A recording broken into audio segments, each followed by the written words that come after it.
Hello friends, आज हम पढ़ेंगे रैदास के पद या रविदास के पद। इनका परिचय पदों के बाद में देखेंगे। तो चलिए स्टार्ट करते हैं। अब कैसे छूटे राम नाम रट लागी, प्रभु जी तुम चंदन हम पानी, जाकी अंग अंग बास समानी। यहां रविदास कहते हैं अब कैसे छूटे राम नाम रट लागी। देखिए राम, आप क्या कह रहे हो यहां पर, क्या समझ रहे हो?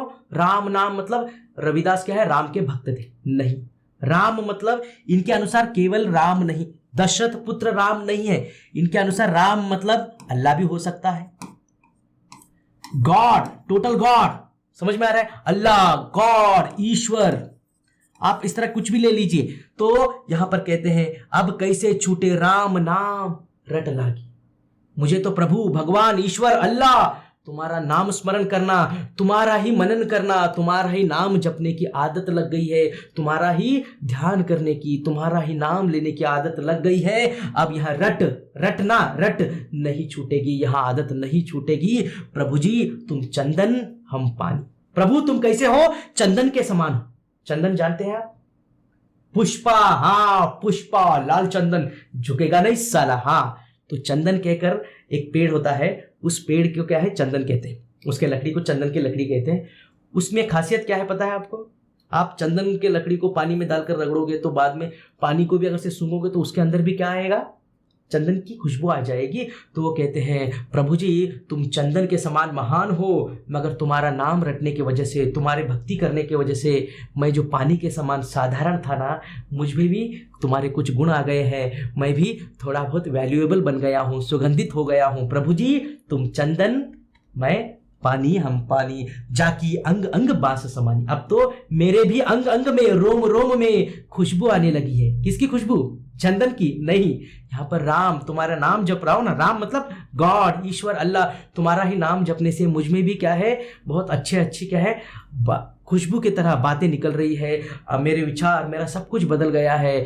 जाकी अंग अंग बास समानी, मेरे हर अंग अंग के अंदर खुशबू के समान तुम समाहित हो गए हो। प्रभु जी तुम चंदन हम पानी, इस तरह कहते हैं। दूसरा देखिए, प्रभु जी तुम घन बन हम मोरा, जैसे चितवन चंद चकोरा। पहले पंक्ति देखिए, प्रभु जी तुम कैसे हो, घन बन के समान हो। घन बन, बना मतलब वना, याद रख लीजिए आप, बना मतलब वना, घन मतलब बादल, घनघोर बादल, पानी से युक्त, बारिश करने के लिए वो काला बादल पानी से युक्त होता है ना, भरा हुआ बादल, वहां उस समान तुम हो। तो मैं कैसा हूं? मोर के समान हूं। यहां मोर है ना, मैं मोर के समान। जंगल में जब भी मोर आकाश में घनबन को देखता है, मतलब आकाश में घना भरा हुआ बादल, काला बादल को देखता है तो वो खुश हो जाता है। क्यों? अरे भाई अब बारिश हो जाएगी, अब बारिश हो जाएगी, क्योंकि आकाश में काला बादल आ गया, अब बारिश हो जाएगी बोलकर खुशी से मोर नाचने लगता है। तो प्रभु जी तुम वो पानी से युक्त भरे हुए बादल हो, और तुम्हें जब जब मैं देखता हूं मैं खुशी से नाचने लगता हूं। इसका अर्थ क्या है? प्रभु जी मैं जब भी मन में तुम्हारा नाम स्मरण करता हूं, तुम्हारे दर्शन के लिए आंखें बंद कर तुम्हें इमेजिन करता हूं, सोचता हूं, तो मैं खुशी से प्रफुल्लित होकर, प्रसन्न फुल होकर नाचने लगता हूं। घन वन में जिस तरह मोर नाचता है वैसे नाचता हूं। और आगे कहते हैं प्रभु जी, देखिए आगे, चितवन चंद चकोरा, जैसे चितवन चंद चकोरा। चकोर नामक एक पक्षी होता है, चकोर नामक पक्षी होता है, वो प्रेम करता है किससे? चंद्र से। चकोर नामक पक्षी क्या कर रहा है? चंद्र से प्रेम करता है, लव करता है। अरे चांद के साथ लव कर सकते हैं क्या? चांद उतना ऊपर, पक्षी यहां पर पेड़ के ऊपर बैठा हुआ। हाँ, ये चकोर पक्षी क्या करता है ना, चांद से इतना प्रेम करता है, बहुत प्रेम करता है। तो उसे पाने के लिए, उसके पास जाने के लिए उड़ता है, फिर बहुत दूर उड़ने के बाद थक कर वापिस आकर फिर उसी पेड़ के टहनी पर बैठ जाता है, और उसको देखकर कितना खूबसूरत चांद है, कितना अच्छा चांद है, इस तरह सोच सोच कर क्या है, केवल उसे निहारते रहता है।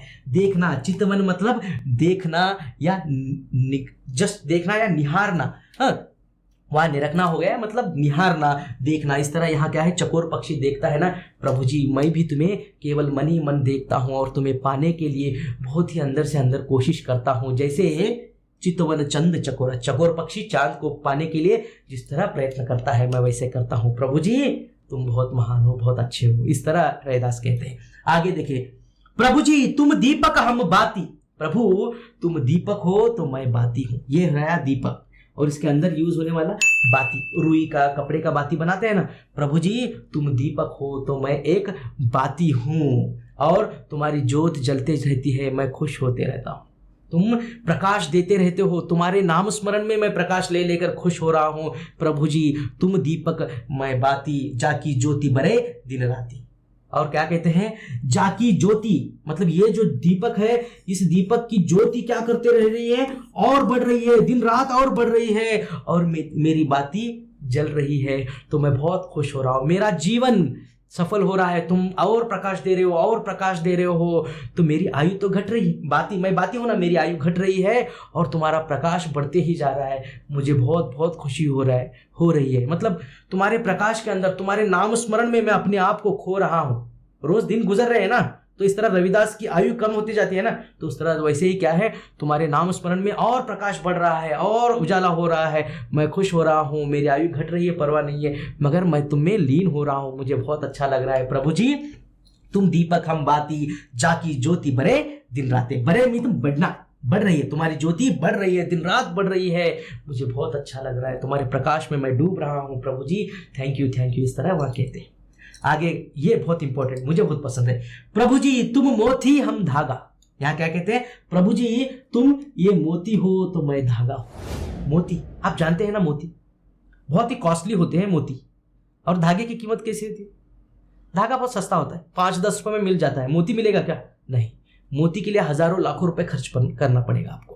तो यहाँ कहते हैं प्रभु जी तुम मोती हम धागा। प्रभु तुम मोती हो, बहुत ही कॉस्टली हो, बहुत ही मूल्यवान हो, और मैं धागा बहुत ही तुच्छ हूं। मगर तुम्हारे से मिलने की वजह से, तुम्हारा नाम स्मरण करने की वजह से, तुम्हारा ही नाम जपने की वजह से मेरी भी वैल्यू बढ़ गई। कैसे, देखिए यहाँ कैसे वैल्यू बढ़ती है। यहाँ जो देखिए हार दिख रहा है, इसको कैसे पिरोया गया है, किसमें, धागे में। हाँ, अब नॉर्मली जस्ट विथआउट एक भी अंदर मोती नहीं है, उस धागे को लेने जाओगे तो कितने में मिलेगा, 5, 10, 15, 20 रुपए में मिलेगा। अब यही अगर से मोतियों का हार लेने जाओगे तो लाखों रुपए में मिलेगा ये। तो ये लाखों का रेट, मतलब उसी के साथ धागे का रेट भी आ गया, मतलब रेट बढ़ गया ना, इस धागे का रेट लाखों का हो गया वो मोतियों की वजह से। तो वह वही कहते हैं प्रभु जी तुम मोती हम धागा। तुम क्या हो, मोती हो, बहुत ही मूल्यवान हो, और तुम्हारे अंदर मैं पिरोया गया हुआ एक धागा हूं, इसलिए मेरा भी रेट वैल्यू बढ़ गया है, मेरा भी प्राइस बढ़ गया है, मेरा भी क्या है, बहुत मूल्य बढ़ गया है। इस तरह वह कहते हैं जैसे सोने ही मिलत सुहागा। जैसे सोने के अंदर सुहागा मिलने से उसकी वैल्यू और बढ़ जाती है। सोना आपने देखा है, मम्मी के गले में, हाथ में, वो देखा है ना सोना। तो वो जो सोना होता है ना, सोने में एक सुहागा नामक वस्तु मिलाते हैं। इट्स इंग्लिश में बोरेक्स कुछ है उसका वर्ड। वो एक पदार्थ होता है, उसे मिलाने से सोने में और निखार आती है। निखार मतलब शाइन ज्यादा बढ़ जाती है। प्रभु जी तुम सोना हो और मैं सुहागा, तो तुम्हारे अंदर देखो मैं मिलने से और सोने की भी कीमत बढ़ रही है, मैं बहुत मूल्यवान होते जा रहा हूँ। प्रभु जी थैंक यू। सोने की वैल्यू बढ़ रही है, मतलब शाइन बढ़ रही है ना, मैं थैंक यू। मैं क्या है, तुम सोने ही मिलत सुहागा, जिस तरह तुम में मिलने से मेरी भी वैल्यू बढ़ रही है। थैंक यू, इस तरह कहते हैं। आगे प्रभु जी तुम स्वामी हम दासा, ऐसी भक्ति करे रहे दासा। प्रभु तुम ईश्वर हो, तुम भगवान हो, तुम अल्लाह हो, मेरे सब कुछ हो, तुम मेरे बॉस हो, स्वामी से बॉस, तुम मेरे बॉस हो, और मैं तुम्हारा सेवक हूँ, दास हूँ। मैं तुम्हारे चरणों में पड़ा रहना चाहता हूँ, तुम्हारा मैं दास हूँ, ऐसी भक्ति मैं करता हूँ। अब ये सारा जो बताया है ना, इसकी व्याख्या या इसका अर्थ है एक ही स्क्रीन पे लिखा हुआ है। आप इसे क्या है, स्क्रीनशॉट ले लीजिए, मैं यहाँ से हटूंगा, आप उसको देख लीजिए। अब दूसरे पद में देखिए किस तरह कहते हैं। इस पद के अंदर ईश्वर की, अल्लाह की, प्रभु की महानता के बारे में बताया गया है।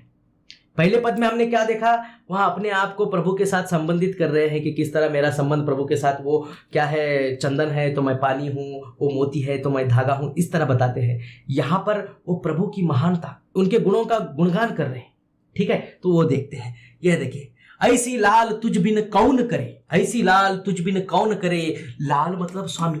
हे स्वामी, ऐसे कौन है जो तुम्हारे जैसे कृपालु कौन है, तुम्हारे जैसे दयालु कौन है, तुम्हारे जैसे कृपालु कौन है। ऐसी लाल तुझ बिन कौन करे, तुम्हारे बिना ऐसी कृपा कौन कर सकता है प्रभु, केवल तुम हो इतने कृपालु, इतने दयालु। गरीब निवाजो गुसाइया मेरे माथे छत्र धरो।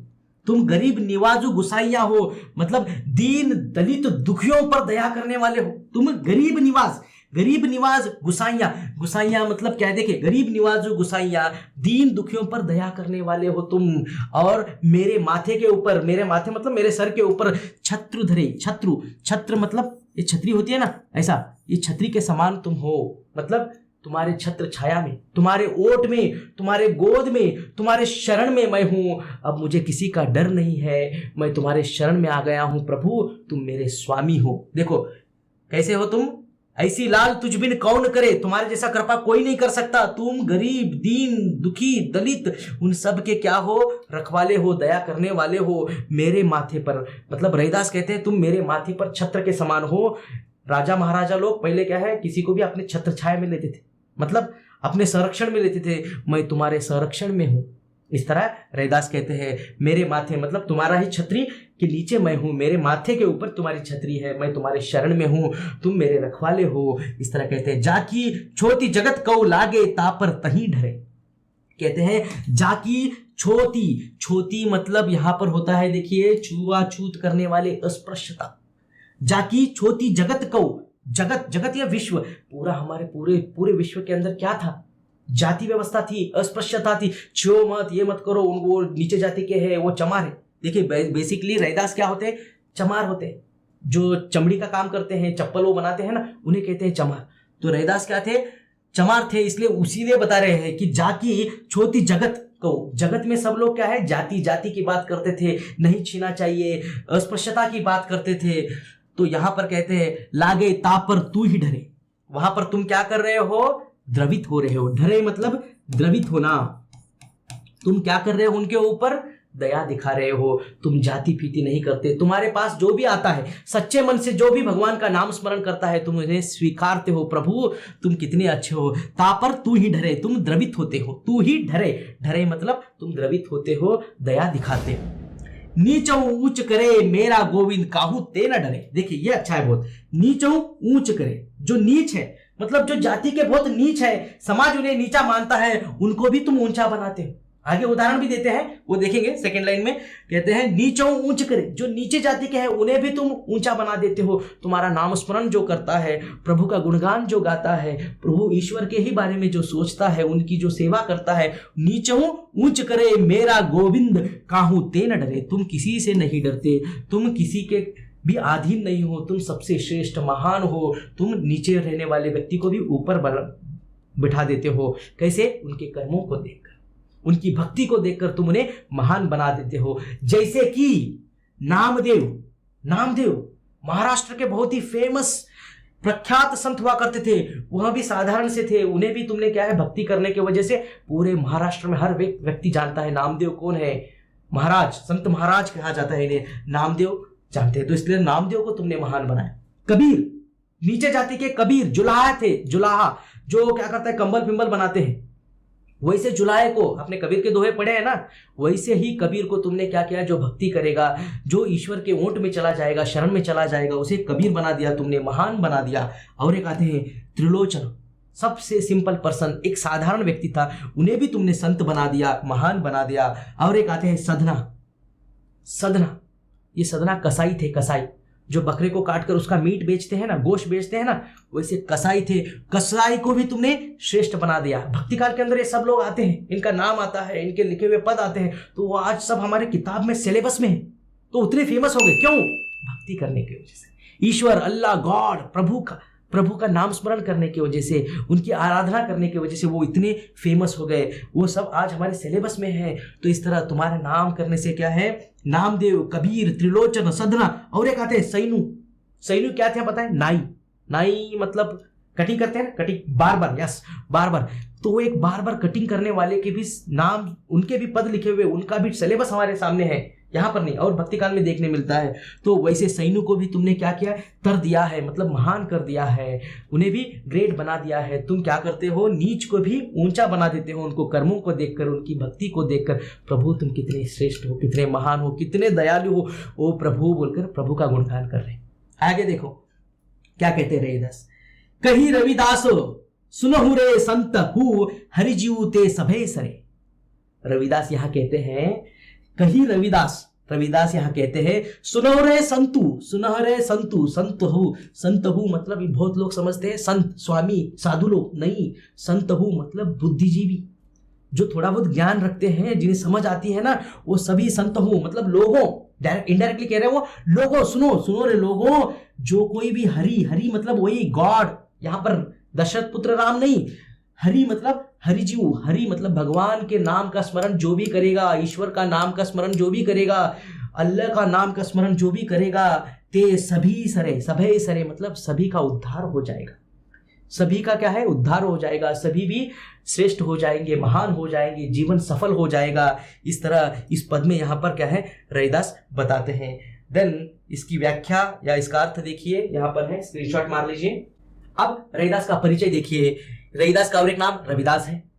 इनका जन्म 1388 में हुआ और इनकी मृत्यु या देहावसान 1518 में हुआ। बनारस में ही इनका जन्म भी हुआ, मृत्यु भी वहीं पर हो गई। ये मूर्ति पूजा, तीर्थ यात्रा जैसे दिखावे पर इनका विश्वास न था।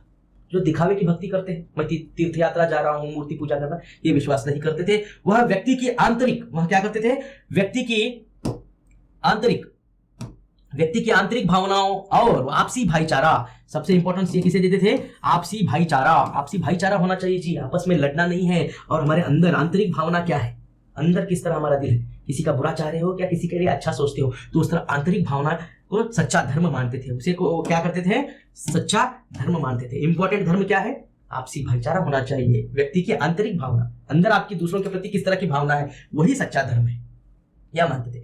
ब्रज भाषा में इन्होंने लिखा, इन्होंने जो जितने भी पद लिखे हैं पूरे ब्रज भाषा में है, मगर उसी के अंतर्गत हम देखते हैं तो उसके अंदर अवधी, राजस्थानी, खड़ी बोली और उर्दू फारसी के शब्दों का प्रयोग देखने मिलता है। ब्रज भाषा में लिखा, मगर बीच बीच में शब्द कैसे हैं, खड़ी बोली के है, राजस्थानी के है, अवधी के है, उर्दू के, फारसी के, सब मिश्रित यहाँ पर देखने को मिलता है। और इनकी सबसे खास बात क्या है पता है आपको, इनकी खास बात है ये देखिए, इनके 40 पद सिखों के पवित्र ग्रंथ, कौन सा है, सिख धर्म वालों का, या सरदार जी होते हैं ना हमारे शान, देश की शान, उनका जो पवित्र धर्म ग्रंथ क्या है, गुरु ग्रंथ साहब में इनके 40 पद समाहित किए गए, 40 पद गुरु ग्रंथ साहब में देखने को मिलते हैं। और पसंद आया वीडियो तो लाइक, कमेंट और शेयर कीजिए। Thank you, bye bye.